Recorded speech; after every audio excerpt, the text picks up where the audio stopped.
Last name, first name, class period. Read and select if you accept or decline the application of Black Jack Martin. I sure would like to come to Texas. It would be a new start for me, it's for sure. I've never done any real farming, but I can pick up quick. Before you say no, I might tell you that those things you might have heard about me just ain't so. It's true that I used to deal cards on the river steamer Belly, but I never got caught cheating at cards.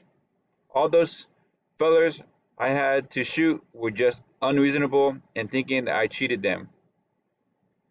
It also ain't true that took folks' wives. I ain't saying that I ain't a saint. I'm a saint, and women are naturally attracted to me because of my good looks. But I ain't never took anybody's wife. Those fellers I shot were just plain unreasonable. So how about it? I really do need a new start. See ya, Black Jack Martin. Did you accept or decline his application? And why did you accept or decline Black Jack Martin? So make sure you answer that in at least 2 to 3 sentences on why you accepted or declined Black Jack Martin.